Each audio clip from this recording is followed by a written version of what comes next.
Министерство здравоохранения подводит итоги. В 2023 году Минздраву удалось осуществить многое.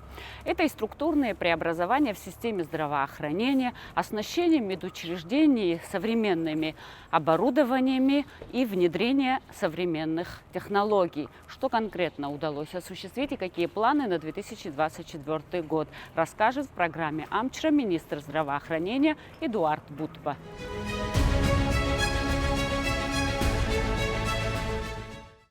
Второй год подряд акция «Ассер Хамтас», которую проводит благотворительная организация «Кераз», стартует с Министерства здравоохранения. Министр Эдуард Будба лично принимает в ней участие. Момент съемок программы «Амчра» совпал с началом новогодней акции. В офис Минздрава принесли письма детишек с желаниями. Сотрудники их разобрали. Эдуард Валерьянович первым выбрал письмо и передал эстафету Генеральной прокуратуре. Эдуард Валерьянович, большое спасибо за то, что согласились на интервью.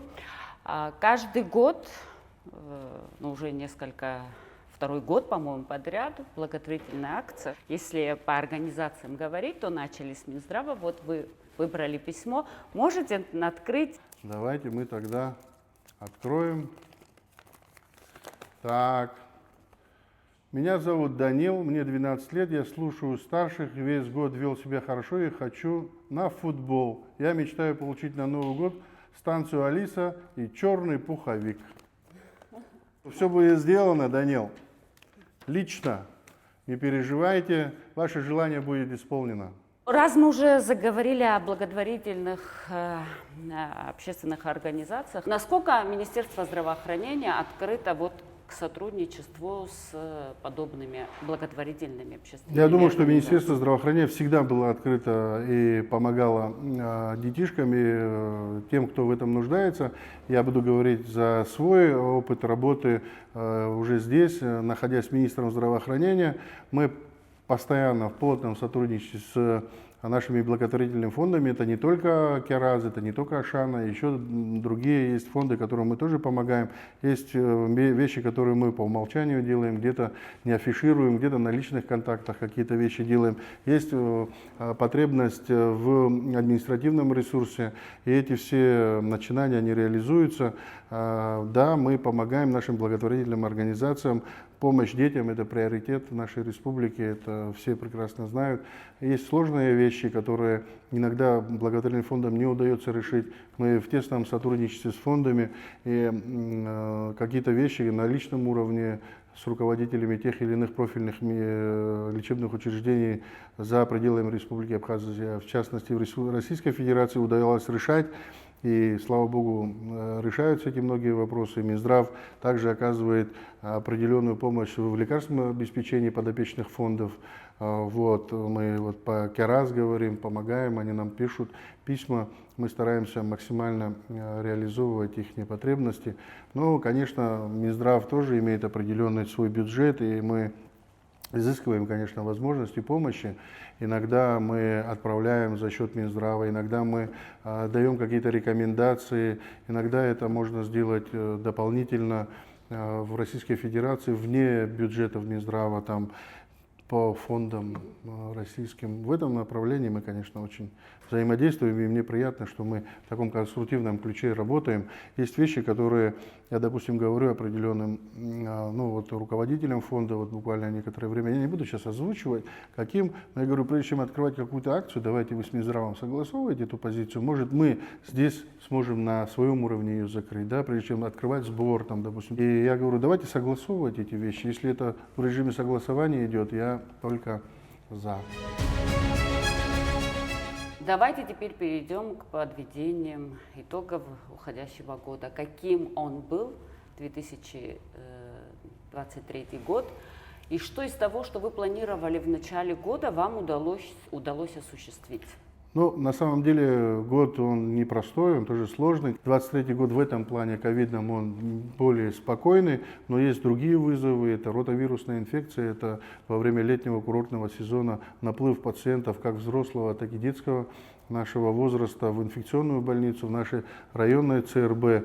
И большая помощь оказана нам была российскими коллегами. И я обратился в Минздрав Российской Федерации, и всегда находили понимание. Спасибо Минздраву Российской Федерации. Были командированы врачи из Башкортостана, из Нальчика, из Подмосковья, из других городов. Помогали нам и детскими инфекционистами, помогали нам и хирургами, помогали терапевтами, помогали и ультразвуковистами, детскими этими сложными такими специальностями, которых нет в достаточном количестве в республике. Психиатры даже приезжали. И мы в плотном взаимодействии с нашими российскими коллегами. И сейчас вот буквально некоторое время назад определенная партия наших коллег уехала в Российскую Федерацию. Поэтому у нас вот такой момент, мы уже с коллегами из Минздрава России проговаривали такой момент, что если у нас будут сложности, чтобы мы заранее как бы говорили какой-то план, график работы, о том, что какие специалисты были наиболее нужны и востребованы в тот или иной сегмент, допустим, ну, или лета, или осени, или зимы. В этом направлении мы плотно работаем. Мы говорим о том, что мы оснащаем наши центры новейшим оборудованием. Да?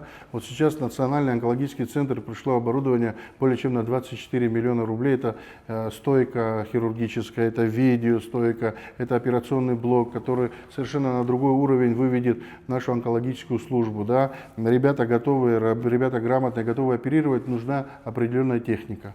Вот мы говорим о том, что лабораторную диагностику мы хотим вывести на совершенно другой уровень в республике. Республиканскую больницу закуплена первая партия оборудования для лаборатории экстра-класса, которая будет установлена. Его сейчас вот она уже инсталируется в республиканской больнице. Первая сумма транша — это 11 миллионов рублей. Следующий этап — это тоже будет порядка 11, может, и 12 миллионов рублей, потому что все зависит от курса доллара.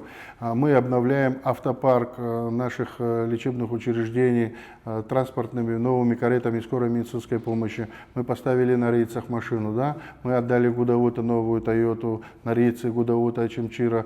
В прошлом году тоже были закуплены другие автомобили, автопарк тоже развивается. Мы вообще стараемся максимально внедрять новейшие технологии в нашу практическую медицину.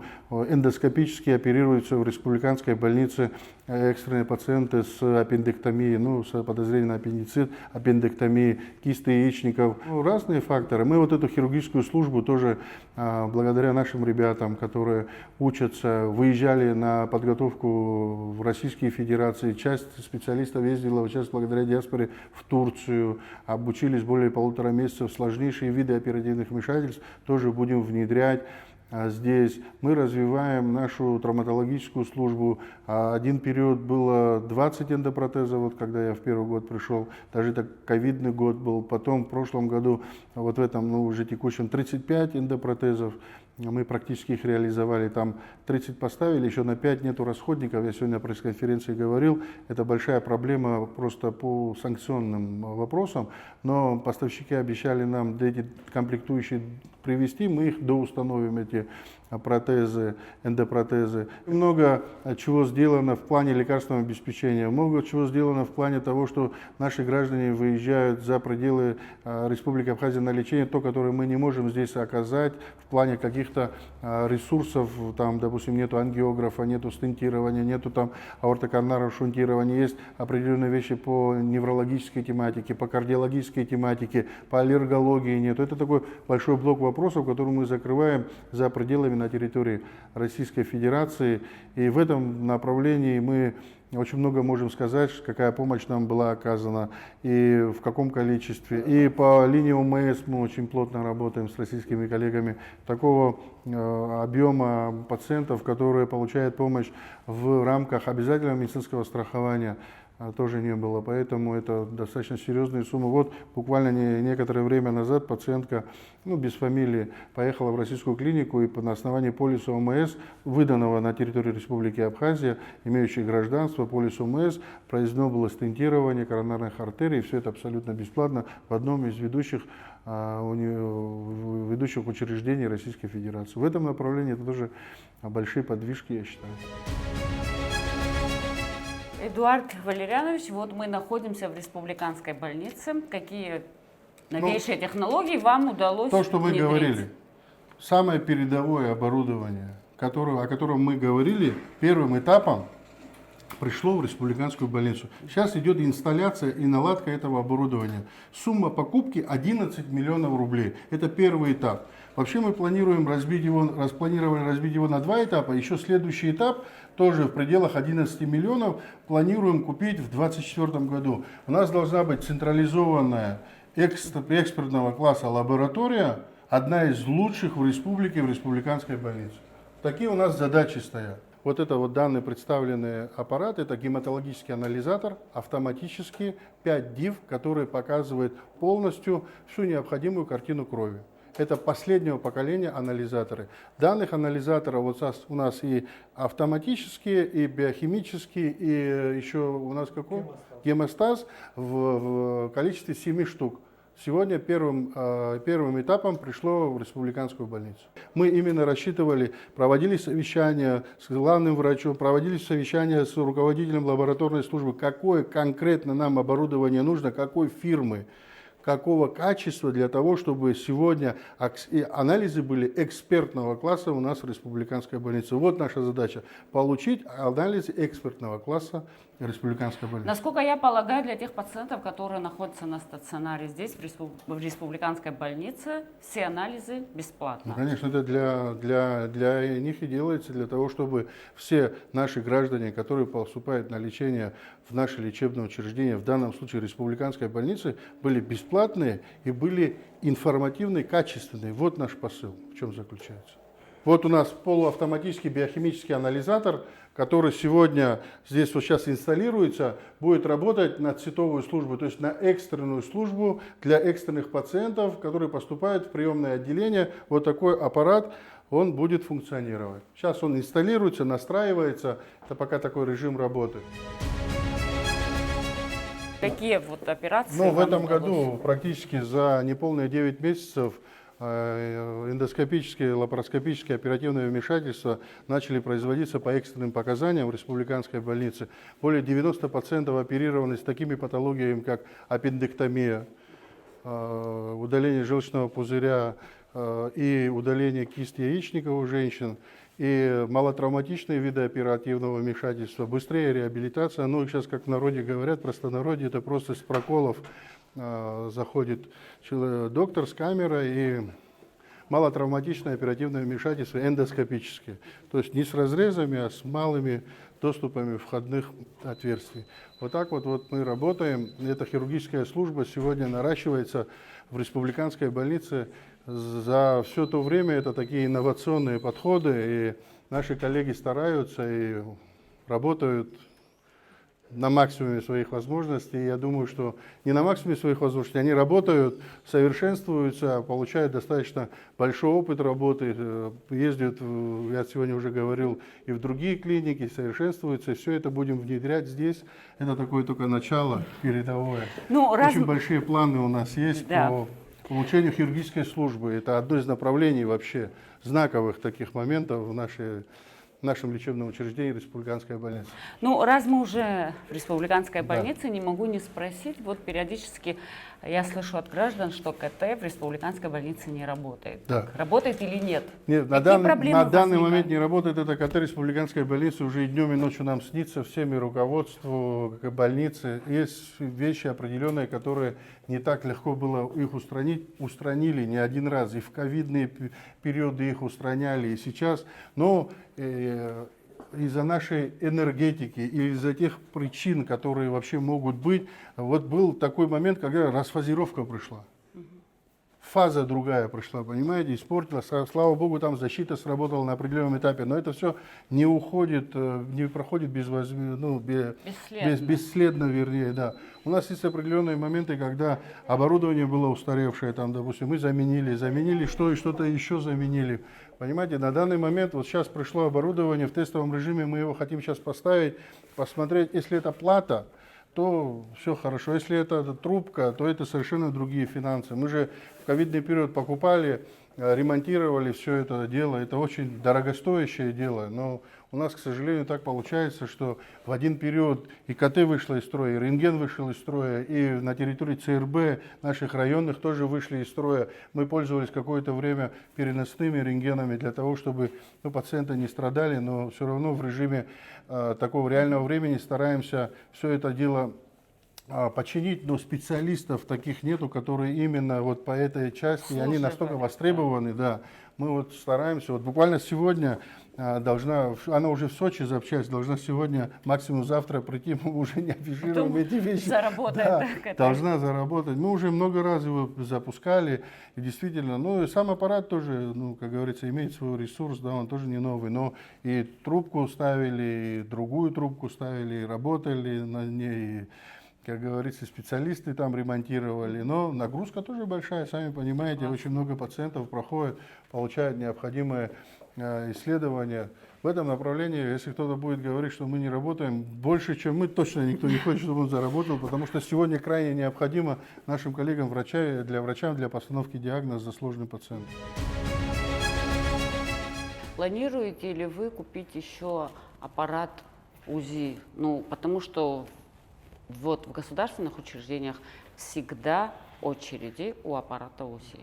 Это в онкологическом центре, в поликлинике по улице Абазинская. Чтобы попасть к УЗИсту, нужно с утра прям занять очередь и часа 3-4 ждать. Если я вам сейчас скажу, что мы завтра все изменим, это будет неправда. Мы идем маленькими шажками, каждый день маленький плюс. Мы стараемся каждый день менять ситуацию к лучшему.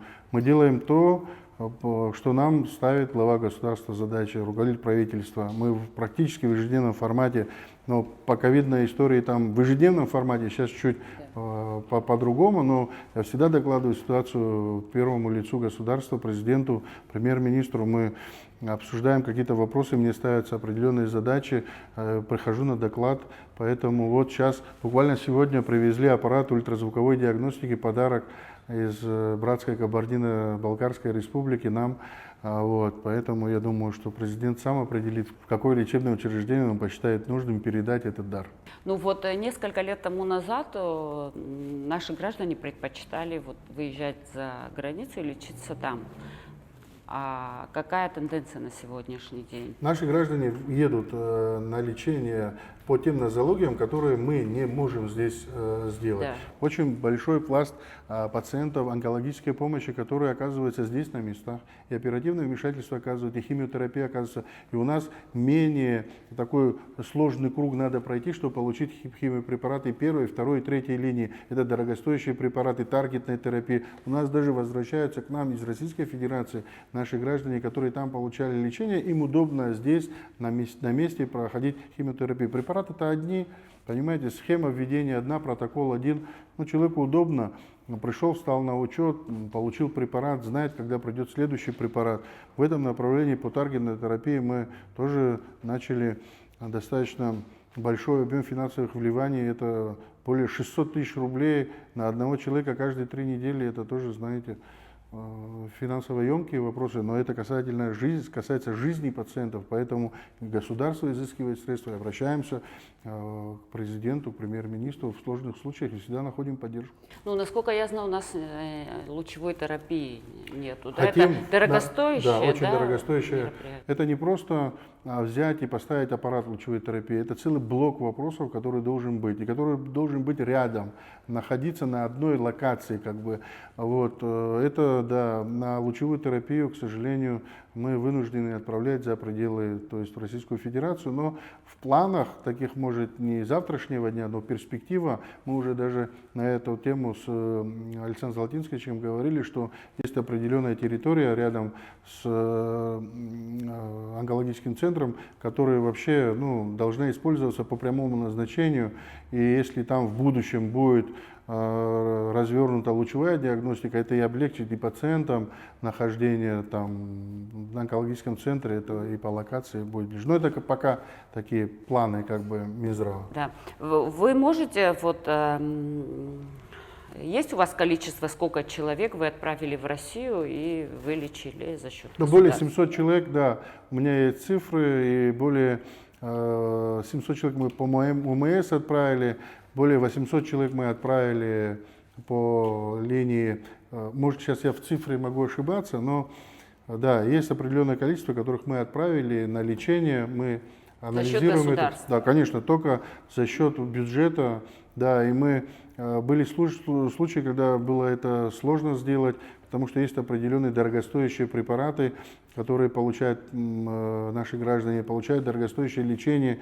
Есть оперативные вмешательства, которые за 1,5 миллиона уходят, да, и определенные рабочие моменты там скопились у нас, мы все эти вопросы отрегулировали, вот буквально еще несколько лечебных учреждений нам осталось, и государство полностью закроет долги перед Российской Федерацией. Но это такой рабочий момент, люди едут, потом по итогу лечения выставляется счет на основании гарантийного письма, это все занимает какую-то хронологию, это не значит, но это никак не сказывается Нет. на лечении пациента. Нет. Да?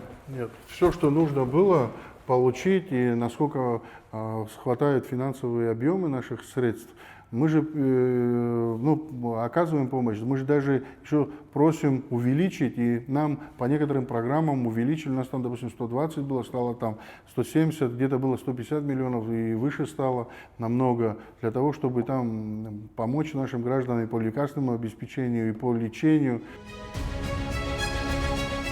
У меня вот такой вопрос. Как известно, инфекционная больница и вторая городская клиническая больница находятся на балансе города. Но сейчас вот прозвучала инициатива передать ее на баланс. И вот эти... прозвучала инициатива передать Минздрав. Значит так, я вышел Чем необходимость на совещании у президента Аслана Георгиевича, я вышел с инициативой о централизации всех лечебных учреждений Республики Абхазия под эгидой Минздрава. Это будет правильно сегодня. Но есть определенные вопросы финансирования, районного финансирования, бюджетирования и так далее и тому подобное. Поэтому на сегодняшний день есть определенные вопросы, которые так быстро за один день не решаются. Я сторонник того... Но необходимость есть, Я считаю, мое мнение, что все лечебные учреждения... У нас не такая большая страна. У нас с одного города на другой не надо на 12 часов на самолете лететь. Мы можем за 2 часа всю республику проехать, правильно? Я неоднократно это делал в ковидные периоды, когда я был в Гаграх, а потом был в Творчалах, в Галах и возвращался опять. Мог и в Гагру, и в Пицунду приехать, и в Гудауту. Я хочу сказать, что республика у нас маленькая, но централизация лечебных учреждений под эгидой Минздрава – это крайне необходимая, нужная вещь. И централизованное управление тоже будет лучше. Я объясню почему. Когда Гудаутский ковидный госпиталь во время ковида был подчинен напрямую Минздраву, это нам и управленческие решения легче принимать, и решение сложных вопросов на местах, оно всегда это упрощает. Централизация и все, вертикаль управления. Скажите, пожалуйста, насколько мне известно, несколько лет тому назад у нас действовала программа ЭКО. Сейчас она действует? В этом текущем 2023 году более 20 пациентов получили процедуру ЭКО, женщин, и вот у нас такие хорошие результаты. То есть сейчас действует программа, мы стараемся помогать, а в следующем году мы тоже будем наращивать эти темпы. Ну, вот вопрос финансирования, потому что каждая процедура ЭКО это в среднем от 600 и плюс тысяч рублей. Мы хотим сотрудничать с самыми ведущими центрами, которые занимаются наукой, которые не просто там за деньги хотят это все сделать, хотя и такие тоже есть. Я крайне противник этого всего. Я хочу, чтобы российские федеральные центры с хорошим опытом научной работы, с научным подходом занимались этими вопросами, потому что там не все так просто. Есть там мужской фактор, женский фактор, и там очень масса тех вопросов, которые надо решать не просто так, вот знаете, сдав там какие-то анализы, а на научном уровне.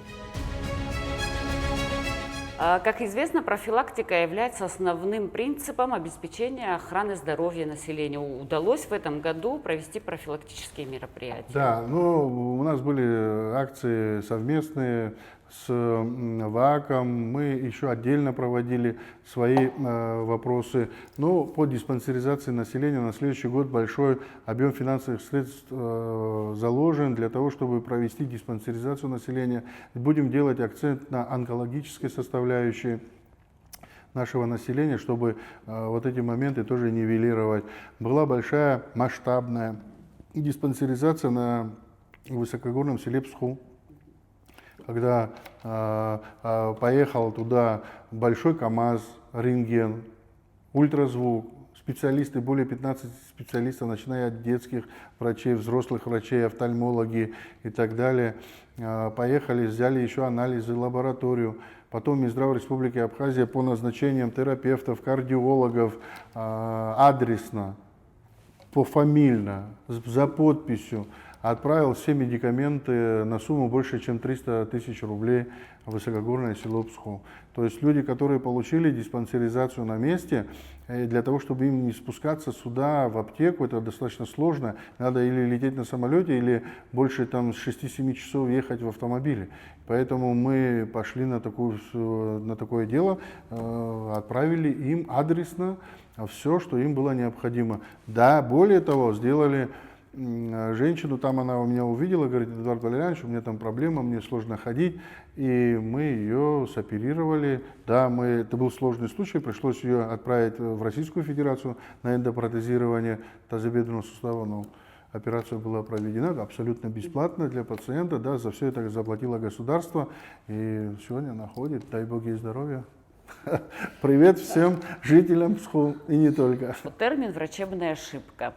К вам в Минздрав поступают жалобы на того или иного врача, якобы с тем, что он сделал неправильную операцию по его вине, по вине врача, у пациента появились какие-то осложнения? Из того, что я помню, в этом году тут были сложные случаи с врожденным дефектом, когда ребенок родился уже с определенной патологией, и уже родители сказали, что это как бы вина врачей, но понимаете, когда внутриутробное развитие уже там был большой дефект, сейчас без имен, без фамилий и так далее, да, был такой случай, да, к сожалению, не все иногда проходят скрининг, да, там роженицы, беременные, не всегда слушают врачей на последних, как говорится, сроках беременности, приходят в роддом и уже когда уже надо как бы рожать, да. Это такой частный, может, пример. Мы всегда проводим служебное расследование. Если какой-то форс-мажорный произошел, не дай бог, трагичный случай со смертью пациента, внутриклинический разбор лечебного учреждения с привлечением сотрудников Минздрава, руководства, это нормальная практика, всегда это делается. Чтобы поставить диагноз, прав врач или не прав, может дать судмедэксперт. Понимаете, но у нас этот процесс вскрытия покойников, он вообще настолько не нивелируется, да, не соглашаются, а иногда надо понять, это почему такое произошло, да, и во всех странах цивилизованных судмедэксперт дает окончательную свою версию, что произошло. Была ли это ошибка врача или это вообще не была ошибка врача, это было совершенно другое обстоятельство.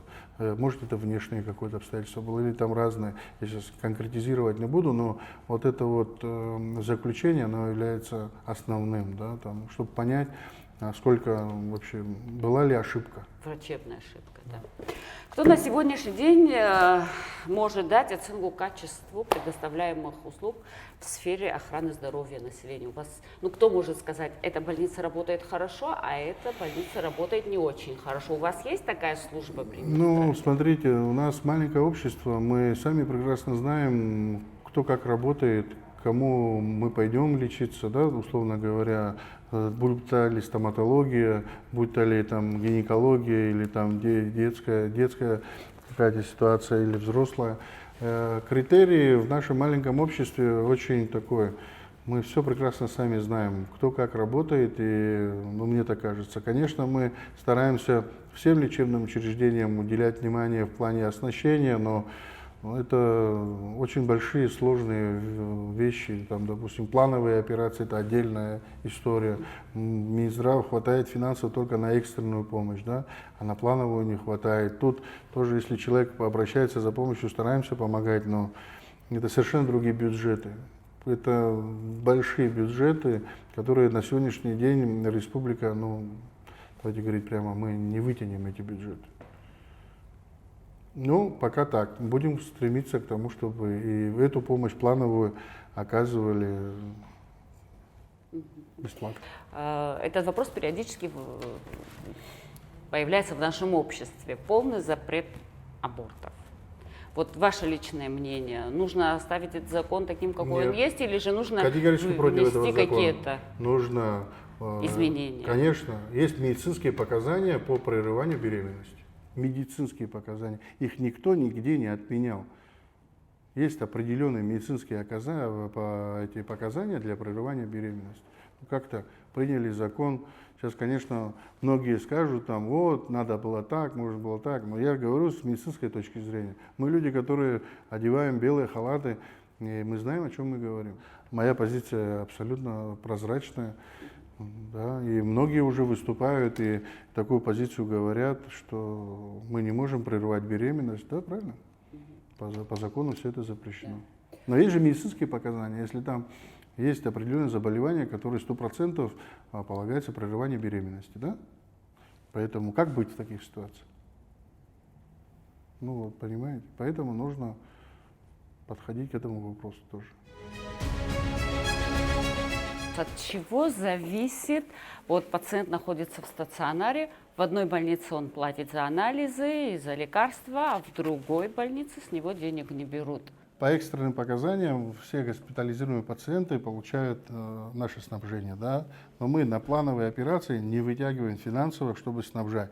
Да, сейчас вы говорите, никто не получает, вы, допустим, говорите о инфекционной больнице, город помогает, Минздрав Республики Абхазия тоже помогает лекарственными препаратами для амбулаторных больных. Город помогает стационарным больным, а мы амбулаторным больным более 8 тысяч пациентов за год прошли. Понимаете, тоже финансово определенная нагрузка. Здесь совершенно другие реалии. Да? Республиканская больница – это головное учреждение страны. Здесь очень поток большой пациентов, да, и хирургические направленности, и расходы на хирургию совершенно другие. Да? Поэтому в этом направлении пока есть сложность в плане обеспечения плановых оперативных вмешательств. Что есть, то есть. Факт мы признаем. По закону у нас в стране медицина бесплатная. Ну, не пора, ну мы все же знаем, что мы платим деньги за те или иные услуги. Ну, не пришло ли время вот как-то это упорядочить? Я думаю, что бесплатная медицина должна быть, но у человека должна быть альтернатива в платных медицинских услугах.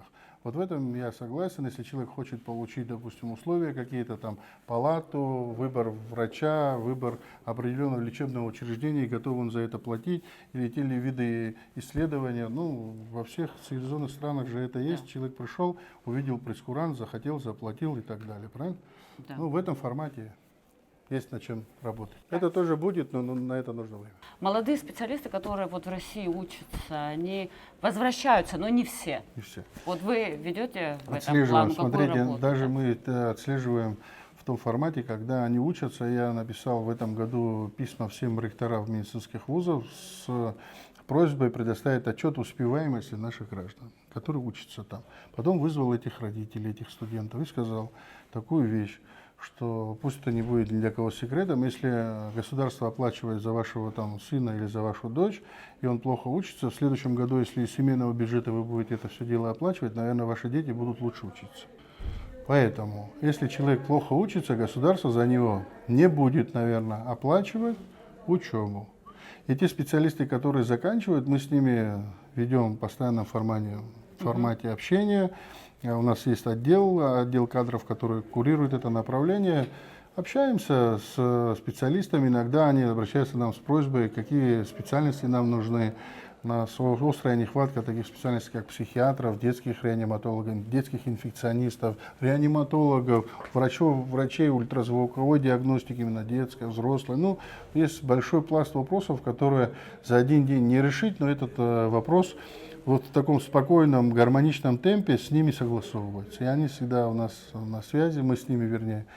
Я думаю, что какое-то время нам еще нужно, этот провал мы компенсируем. Ну, кстати, я в программе «Пациент» в последнем выпуске я снимала молодых докторов, троих, которые вернулись в Абхазию, в детскую больницу. Вот видите как? Да. Один из них реаниматолог. Да, реаниматолог и хирург. Вот видите, и хирург, да, точно. У республиканской больницы есть реанимобиль. Вот если человека, пациента нужно вывести в Россию, сопровождает врач. Реаниматолог. По показаниям. Я сейчас больше о финансовой стороне. Кто за это должен платить? Пациенты должны за это платить? Сколько платить? Ну, если сейчас вы такие вопросы мне задаете, есть сложности в этом направлении, мы стараемся в этом направлении работать.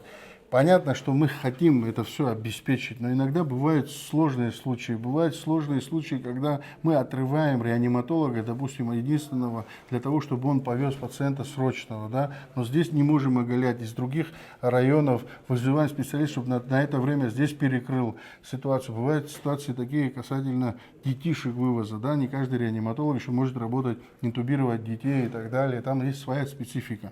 Поймите, каждое лечебное учреждение имеет свою карету скорой медицинской помощи, но иногда поехать, вывести за границу человека, доехать до Краснодара, вернуться, это занимает, там, допустим, практически сутки выпадает машина из рабочего графика. Тут мы понимаем, что у нас есть сложность, Да. и мы с этой проблемой должны справиться, но нам на это нужно определенное время.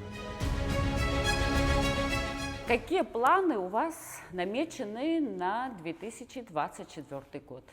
Планы наращивать темпы работы, хотим увеличить количество оборудования, которое необходимо нашей республике, хотим, чтобы у нас были в будущем такие условия, когда к нам будут приезжать на медицинский туризм. Понятно, что это сложные вещи, и подумаете, что это может не совсем реализуемо, а я считаю, что нужно какое-то время для того, чтобы у нас все было хорошо.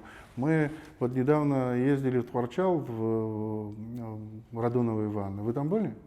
Нет. А вот не поленитесь и поезжайте туда. Шикарные условия. Полстраны Советского Союза мечтала туда приехать и получить эти процедуры для людей, у которых проблемы с опорно-двигательным аппаратом.